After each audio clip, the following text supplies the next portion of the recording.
97 pertanyaan dengan pasal-pasal 310, 311 berkaitan dengan pencemaran nama baik dan fitnah, dan 6 pasal berkaitan dengan ITE. Jadi ini memang pasalnya panjang, banyak sekali, melebihi pasal-pasal bahkan untuk koruptor, ya kan? Saya tadi ditanyakan sejumlah pertanyaan yang berkaitan dengan metode-metode ilmiah yang saya kaji, tetapi ada sejumlah jawaban, sejumlah pertanyaan yang saya tidak berkenan untuk saya jawab, ya karena itu berkaitan nanti dengan hal-hal teknis, bagaimana saya mengkaji secara ilmiah apa yang saya teliti berkaitan dengan ijazah, lembar pengesahan Pak Joko Widodo yang kami dapatkan langsung dari UGM maupun dari ijazah yang diupload oleh saudara Dian Sandi, ya itu. Berarti hari ini dipanggil sebagai terundang, memenuhi undangan klarifikasi, ya. Belum terlapor. Klarifikasi tentang berkaitan dengan pelaporan oleh Pak Joko Widodo, ya, pada tanggal 30 April, ya, Pak. 30 April 2025.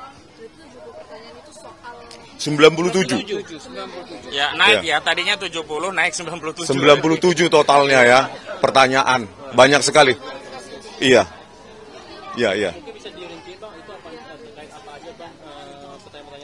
Ya, terkait dengan akun X saya juga, ya, akun X @sianiparismon dan akun diskusi saya dengan Pak Roy Suryo di Diskursus, ya, di Diskursus.net. Berikut juga dengan sejumlah video saya di akun saya di Balige, akun YouTube Balige Academy, di mana saya mengkaji, menganalisa lembar pengesahan dan skripsi, lembar pengesahan skripsi dari Pak Joko Widodo, ya, terkait dengan algoritma yang saya gunakan, metode-metode, ya. Jadi saya ya terangkan sedikit yang dibutuhkan gitu, Pak. Kemudian artinya kan bukan menjadi terlapor. Nah, ini sebenarnya terlapornya ini siapa, sudah diungkap apa belum dari penyidik Polda Metro Jaya? Belum ada, ya, masih dalam tahap diselidiki sepertinya siapa terlapornya. Tapi untuk dari Joko Widodo melaporkan orang-orangnya, nama-namanya berarti siapa? Saya tidak tahu, belum ada, ya. Tapi kan dalam laporannya Pak Jokowi kan dalam kronologisnya disebutkan nama, salah satunya adalah nama abang itu, bagaimana, Bang? Inisial mungkin, ya, inisial RS. Tidak jelas siapa. Nah, siapa RS itu kita masih belum tahu, ya. Ya. Ya, mungkin saya tambahkan, memang yang beredar di media muncul sejumlah inisial nama, tetapi yang kami jadikan patokan bukanlah apa yang beredar di media, tetapi yang secara de jure ada dalam undangan klarifikasi. Dan dalam undangan klarifikasi itu hanya disebutkan penyidik sedang melakukan penyelidikan sejumlah dugaan tindak pidana, di antaranya tadi disebutkan 310 KUHP, 311 KUHP, ada juga pasal 27A Undang-Undang ITE, dan juga pasal 35 dan 32 Undang-Undang ITE. Berkaitan dengan peristiwanya juga belum jelas, hanya disebutkan di 26 Maret 2025, dan juga tidak dijelaskan siapa terlapornya. Hanya memang kalau pelapornya jelas disebut IRH Joko Widodo, begitu.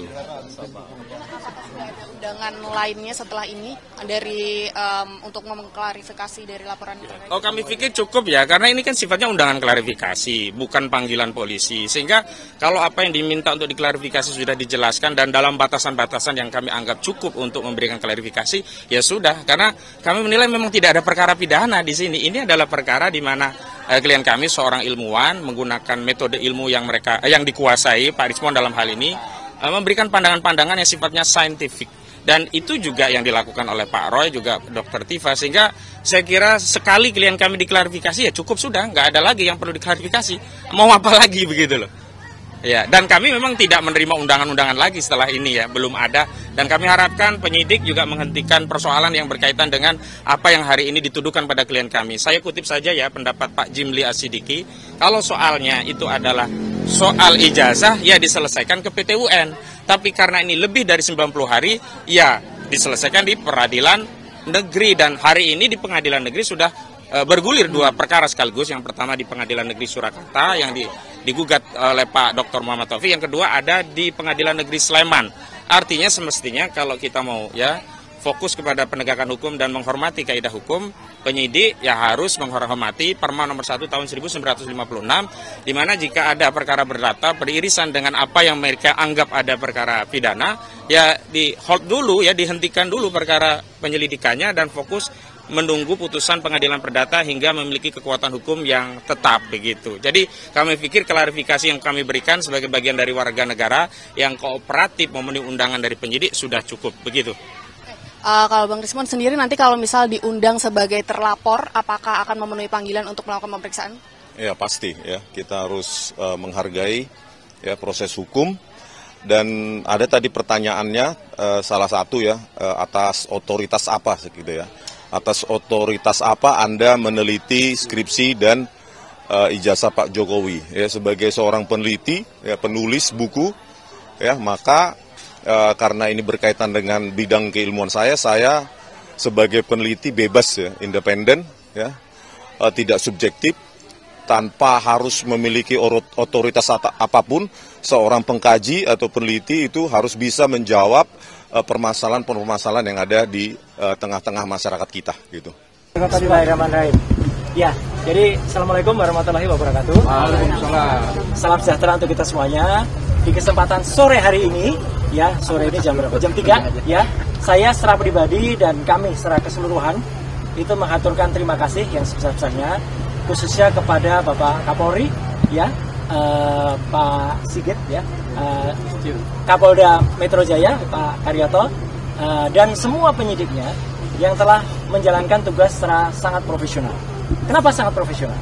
Ya, karena saya tadi memang melakukan apa yang menjadi hak saya untuk menjawab pertanyaan-pertanyaan dalam undangan klarifikasi, dan alhamdulillah penyidiknya, saya nggak perlu sebut namanya ya, itu adalah juga melakukan sesuai dengan apa yang saya katakan. Jadi saya menjawab dengan detail semua apa yang ditanyakan sepanjang itu berhubungan dengan surat undangan yang diberikan kepada saya.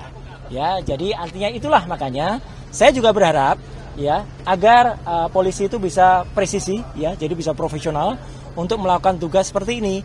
Jadi artinya kalau yang memang itu yang ada dalam surat undangan, ya itu yang kemudian ditanyakan, ya tidak menanyakan yang lain atau bahkan melebar ke hal yang lain. Jadi alhamdulillah ya saya tadi sudah menjawab dengan detail sampai sekitar 26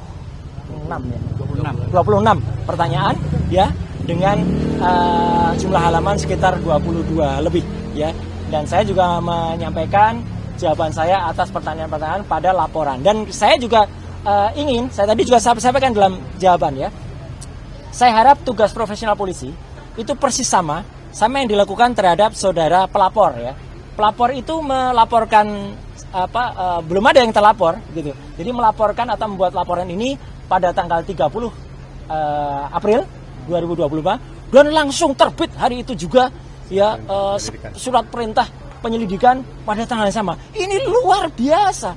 Ya, kalau ini dilakukan untuk semua masyarakat tentu akan sangat senang karena laporan bisa cepat dan kemudian tegas, presisi langsung. Hari itu juga lapor ke SPKT, hari itu juga langsung buat BAP, hari itu juga kemudian terbit surat perintah penyelidikan dan bahkan undangan. Ya, jadi saya harapkan sikap itu juga ada pada semua pelaporan yang ada. Jadi jangan bedakan masyarakat yang ada. Jadi kami ini juga dengan cepat juga diberikan undangan klarifikasi, tapi juga kami juga cepat juga bisa diselesaikan karena kita sama-sama insya Allah kita mengerti hukum. Ya, kalau kita mengerti hukum ya begini. Jadi artinya apa yang ditanyakan, apa yang dijawab, saya tidak perlu menjawab apa yang tidak ditanyakan, apa yang tidak ada dalam surat. Itu aja saya kira. Konfirmasi Mas, ya. Pelapor di tanggal 30 itu siapa? Pelapor di tanggal 30 itu yang saya baca tadi itulah insinyur tulisannya gitu ya. Ya, Insinyur Haji Joko Widodo. Tadi yang digali oleh penyidik di dalam apa saja yang terkait dengan pelaporan itu artinya apa? Ya, 22 pelaporan itu banyak soal bagaimana dulu hidup saya, kisah saya. Ya, saya SD, SMP, SMA, ada ijazah semua ya gitu. Ya, Kemudian S1 UGM asli, S2 UGM asli, S3 UNJ asli, ada itu saya ijazahnya? ada lah, jelaskan semua gitu. Dan kemudian apa profesi saya sekarang? Saya profesi sekarang sebagai konsultan telematika dan multimedia. Kemudian saya diminta menjelaskan apa itu telematika. Telematika adalah telekomunikasi, media dan informatika untuk bisa menganalisis. Jadi saya saintis ya, menganalisis secara independen segala hal yang berbau dengan suara, foto, video dan lain sebagainya. Bahkan saya juga diminta jadi menjelaskan perjalanan hidup saya. Ya saya jelaskan dulu saya sempat menjadi dosen sekitar 8 tahun di UGM ya. Kemudian 10 tahun saya dosen di ISI, Institut Seni Indonesia. Kemudian saya sempat menjadi anggota KPI ya, Komisi Penyiaran Indonesia Daerah Istimewa Yogyakarta. Saya sempat juga masuk sebagai anggota DPR Komisi 1, komisi yang menangani Undang-Undang ITE, Undang-Undang Keterbukaan Informasi Publik dan lain sebagainya. Dan kemudian saya sempat membantu Presiden SBY menjadi Menteri Pemuda dan Olahraga di tahun 2013-2014 dan saya kembali menjadi anggota DPR lagi sampai dengan tahun 2019 dan sekarang saya sebagai konsultan independen. Jadi selaku konsultan independen, saya independen. Ya, saya berhak melakukan apa yang menjadi tugas saya dan kemudian saya berhak menyampaikannya kepada masyarakat sepanjang dengan ilmu pengetahuan dan menjadi keterbukaan informasi publik. Itu aja yang ditanyakan tentang itu. Kemudian tentang ada beberapa hal yang lain yang ditanyakan, apakah soal video begini, saya hanya jawab singkat saja. Apakah itu ada pada surat laporan tertanggal 26 Maret 2025. Ketika ditanyakan tidak terkait dengan itu, ya sudah. Jangan tanya saya yang tidak ada kaitannya dengan itu. Ya, jadi kalau sama tidak ada itu, jadi lokus dan tempusnya tidak sama dengan apa yang ada pada surat undangan, ya sudah, itu tidak perlu dijawab. Ibaratnya kalau kita mengerjakan ujian, ya teman-teman semua, ya masyarakat, kita diminta untuk belajar tentang fisika. Ternyata nanti pertanyaannya soal kimia, ya jangan dijawab. Uang kita tugasnya adalah menjawab soal fisika. Jadi itu sama cerdasnya. Alhamdulillah tadi penyidik juga cerdas. Siapa? Jadi kalau Bapak tidak menjawab, saya tidak menolak jawaban.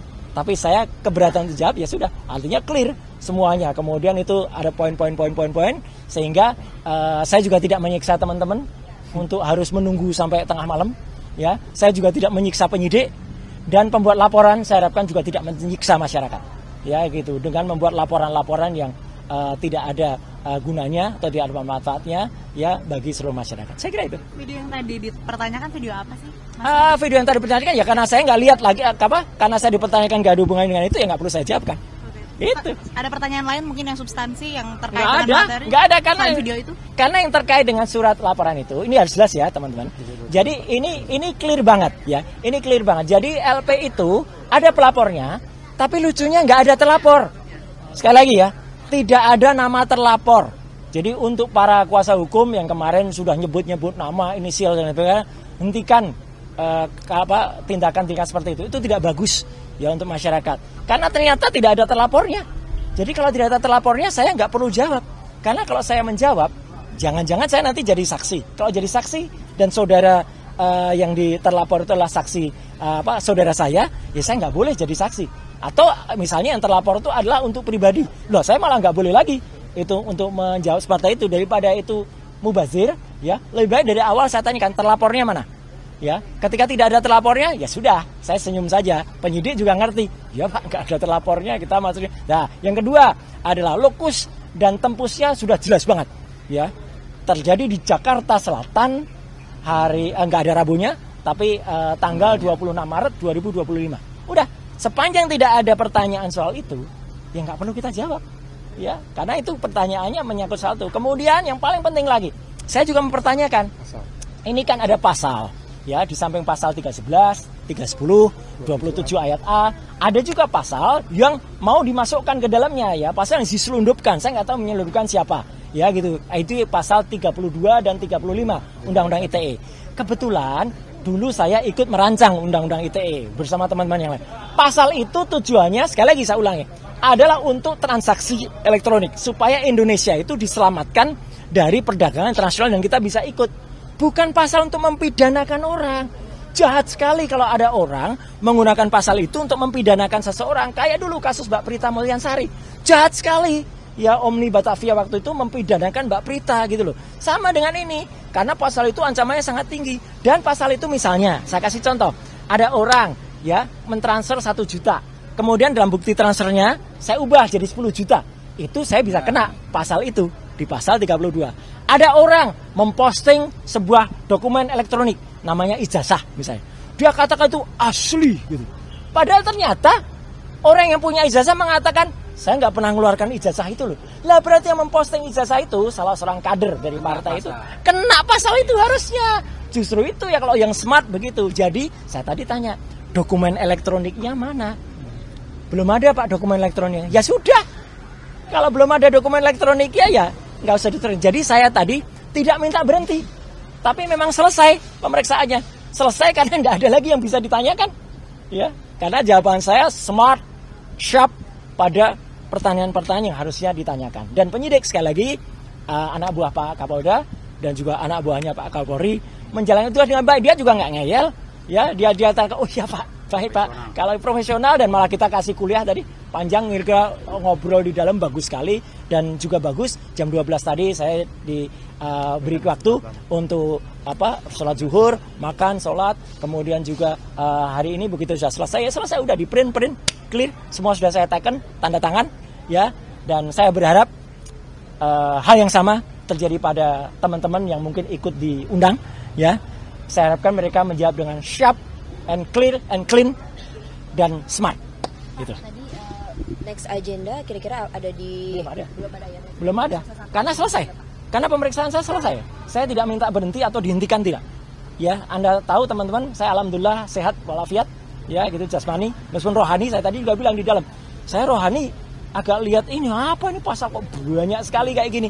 Ya, gitu. Jadi kita juga berhak menanyakan loh. Jadi teman-teman, kalau diundang itu jangan seperti tiba-tiba kita dituduh sesuatu yang nggak jelas pasalnya. Pasalnya kita pertanyakan. Kebetulan pasal-pasal itu saya ikut membuat dulu. Saya jelaskan ini loh maksudnya begini. Di naskah akademiknya ini loh. Jadi harus ngerti pasal itu. Bukan asal kemudian ada pasal ini dipakai untuk mempidanakan orang. Jangan sampai ya. Jangan kita malah justru memiliki mens rea atau niat kurang baik untuk mempidanakan orang. Hati-hati. Mas Roy, siapa lagi yang diperiksa? Masih ada Dokter Tifa di dalam. Dan moga-moga Dokter Tifa juga sama. Moga-moga bisa smart dan clear dan menjawab. Tapi ya kita berdoa saja dan moga-moga kalau ada teman-teman yang lain ya, saya berharap tidak banyak lagi yang harus dibuat dipanggil atau bahkan dibikin susah dengan ada laporan yang nggak jelas. Ya. Ini laporannya nggak jelas ini. Laporan kok nggak ada yang terlapor. Sekali lagi loh ya, bohong kalau dikatakan sudah ada terlapornya. Nggak ada. Dalam klarifikasi itu belum ada terlapornya. Ya, itu ya saya kira. Oke. Saya sudah memenuhi tugas kewajiban saya sebagai warga negara dengan memenuhi undangan klarifikasi yang disampaikan oleh Polda Metro Jaya. Jadi saya memenuhi undangan tersebut tepat di jam 10 pagi dan selesai di jam 17.30 pagi, 17.30 sore. Nah kemudian suasana yang tadi saya alami ini adalah sebuah pengalaman pertama dan mudah-mudahan terakhir bagi saya. Amin. Jadi kami bertanya jawab, saya memenuhi jawaban atas pertanyaan-pertanyaan yang disampaikan oleh para penyidik. Dan kemudian saya juga menyampaikan bahwa surat undangan klarifikasi ini adalah seharusnya sesuai dengan apa yang tertulis di dalam undangan klarifikasi, yaitu definitif disampaikan bahwa undangan klarifikasi ini adalah sesuai dengan peristiwa yang dilaporkan oleh pelapor yang terjadi di Jakarta Selatan tanggal 26 Maret 2025. Tetapi sayangnya saya berkali-kali minta klarifikasi, minta penjelasan tentang apa sebetulnya peristiwa yang terjadi di tanggal 26 Maret 2025 tersebut. Sampai dengan terakhir saya tidak mendapatkan sebuah jawaban. Ya. Jadi 90% lebih, hampir 100% pertanyaan-pertanyaan yang disampaikan oleh penyidik sama sekali tidak ada kaitannya dengan peristiwa tanggal 26 Maret 2025 di Jakarta Selatan. Ya. Dan karena itu saya juga menggunakan hak saya untuk tidak menjawab pertanyaan-pertanyaan yang tidak relevan dengan isi substansi dari undangan klarifikasi ini. Ya, tetapi saya tentu saja harus memberikan apresiasi yang jujur ya kepada Polda, anggota-anggotanya, memberikan saya akomodasi fasilitas pelayanan dan penerimaan dengan sangat baik, termasuk di awal saya sudah meminta bahwa saya bersedia sampai jam 17, ternyata alhamdulillah dipenuhi. Sehingga semua pertanyaan bisa kita perlakukan dengan baik gitu ya. Dan cukup ya, artinya pas sekali waktunya. Nah, jadi itu yang barangkali mungkin bisa saya sampaikan. Jadi kembali lagi bahwa saya tegaskan bahwa pertanyaan yang diberikan pada saat klarifikasi tadi sama sekali tidak ada yang relevan dengan substansi dari surat undangan ini. Tidak sama sekali tidak menyentuh apa yang sebetulnya terjadi di tanggal 26 Maret 2025 ini ya. Demikian yang bisa saya sampaikan. Mudah-mudahan bermanfaat bagi kita semuanya. Ini total pertanyaan tadi ada 61 butir ya. Jadi pada tahap awal yang ditanya tentu saja data pribadi dan sebagainya. Tetapi setelah masuk kepada pertanyaan yang saya kira itu ada kaitannya dengan peristiwa yang disebutkan di dalam surat ini, ternyata dari nomor kesekian sampai terakhir itu sama sekali tidak ada kaitannya dengan peristiwa yang terjadi di tanggal 26 Maret 2025. Jadi pertanyaan-pertanyaannya itu lari semua dari tanggal tersebut. Ya, pertanyaannya sama sekali tidak relevan dengan tanggal 26 Maret. Saya sendiri tidak tahu gitu ya. Karena di tanggal 26 Maret 2025 saya kerja seperti biasa begitu kan. Sama sekali tidak ada peristiwa yang saya hadiri dan sebagainya gitu. Tetapi memang pertanyaannya sama sekali tidak ada sedikit pun tidak ada kaitannya dengan tanggal 26 Maret 2025 itu. Saya sama sekali tidak tahu apa peristiwa yang terjadi di Jakarta Selatan tanggal 26 Maret 2025 sehingga peristiwa itu begitu besarnya sehingga dilaporkan oleh saudara Insinyur Haji Joko Widodo. Sama sekali saya tidak memahami. Gitu. Ya.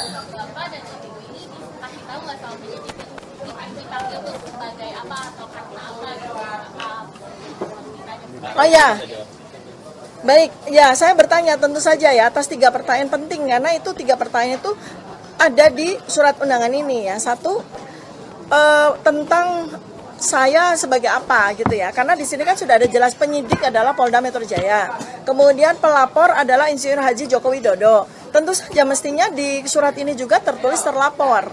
Saya tanya apakah saya sebagai terlapor? Tidak. Saya diundang sebagai saksi. Nah, kalau saya sebagai saksi, peristiwa yang tertulis di surat ini jelas. Peristiwa di Jakarta Selatan 26 Maret 2025 di mana saya sama sekali tidak tahu peristiwa itu.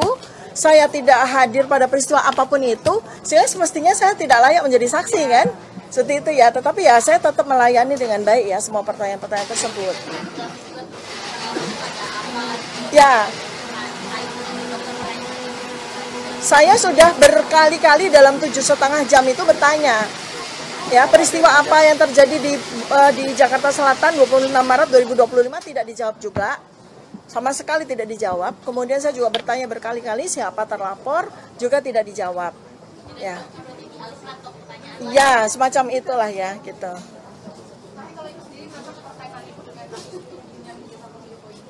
Ya saya merasa tidak ada kaitannya ya, artinya kalau ini berkaitan dengan pasal-pasal ini ya tentu saja saya tidak ada kaitannya sama sekali gitu. Karena kalau sudah menyangkut pasal-pasal seperti ini harusnya ada sebuah barang kan, semacam bukti yang kita klarifikasi kan terhadap barang itu gitu. Tapi ini sama sekali nggak ada, bahkan peristiwanya saja apa saja tidak dijawab, apalagi bukti apa, sehingga mestinya saya sebagai dokter kan harus ada barangnya gitu kan, harus ada sesuatu physically yang saya lihat dan kita sama-sama berdiskusi tentang itu, tapi peristiwanya saja tidak ada apalagi barangnya gitu ya. Demikian.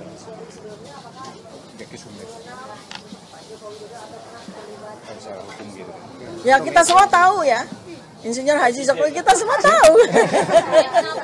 Tahu, saya tahu, saya tahu di TV gitu kan. Nah, Insinyur sama sekali tahu.